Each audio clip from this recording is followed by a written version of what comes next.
It wasn't a barbarian invasion that destroyed Rome, it was a coin. In the 2nd century AD, the Roman denarius was more than money, it was faith made metal. Every silver coin bore the face of the emperor and the promise of Rome's eternity. Soldiers were paid in it, merchants trusted it, and empires envied it. But by the time Emperor Nero took the throne, that silver shine hid something darker, a government quietly shaving truth from its currency. Faced with wars, debt, and public extravagance, Rome discovered an ancient form of financial alchemy, debasement, reducing silver content while pretending the value stayed the same. It was brilliance and betrayal. The Senate approved, the mint obeyed, and the empire celebrated as if wealth could be printed without consequence. For decades, no one questioned the illusion. Bread still flowed, arenas still filled, and the denarius still gleamed, thinner, lighter, cheaper.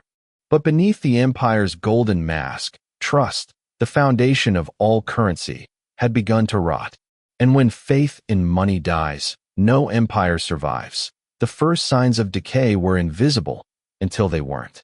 By the reign of Emperor Commodus, merchants across the provinces began complaining that Roman coins felt lighter.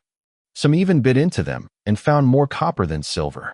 In the marketplaces of Antioch and Alexandria, traders started weighing denarii before accepting payment, a quiet rebellion against the emperor's mint. Official reports from the treasury painted a different story. The economy is strong. Trade is flourishing. Yet behind palace doors, imperial accountants worked feverishly to hide what they called adjustments in metallic ratio. The truth was simpler. Rome was running out of silver. Legions stationed at the front lines demanded pay raises to match rising prices.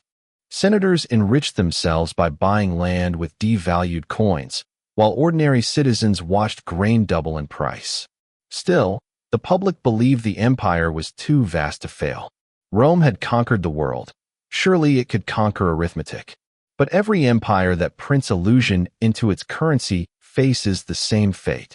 The numbers lie until they can't. And soon, the world's most powerful economy would learn that trust, once debased, can never be reminted. The betrayal wasn't an invasion. It was an imperial decree.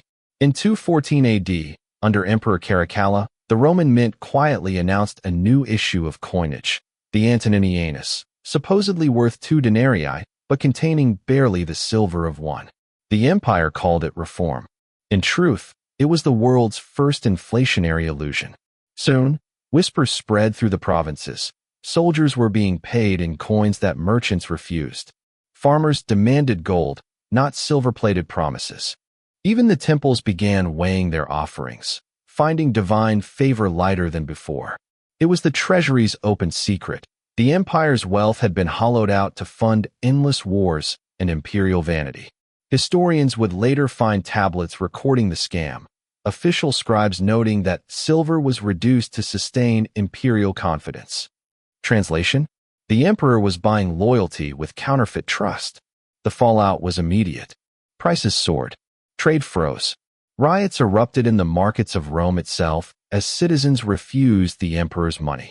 The denarius, once the symbol of Rome's eternal strength, had become the emblem of its moral bankruptcy. The empire had lied to its people, and its people were beginning to understand.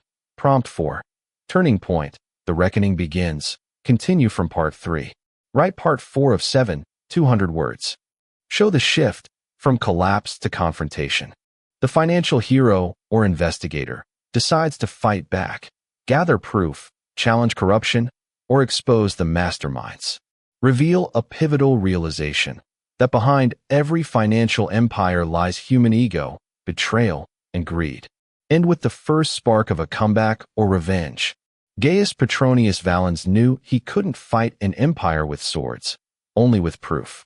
Late at night, by lamplight, he began assembling what would become the first financial audit in Roman history. With the help of scribes loyal to the old republic's ideals, Valens traced shipments of silver from Spain's mines to the imperial mint and discovered that only half ever arrived. The rest vanished into the estates of generals and the coffers of Caracalla's favorites. He forged a plan as audacious as it was dangerous: leak the evidence to the people themselves. Through coded scrolls slipped into market stalls and temple notice boards, his allies spread messages comparing old denarii to the new, showing, in brutal clarity, how Rome had been robbed one coin at a time. Meanwhile, the emperor's advisors laughed off the unrest.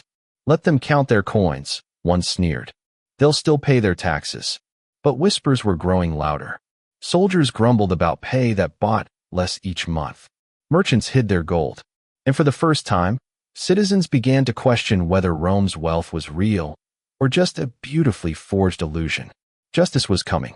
Slowly, silently, like the sharpening of a blade.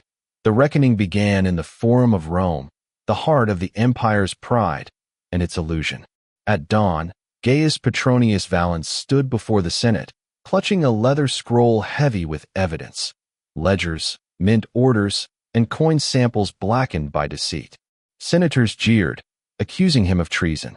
But when Valens placed an ancient denarius beside the new issue, the difference was undeniable. One shimmered with silver, the other dulled to bronze.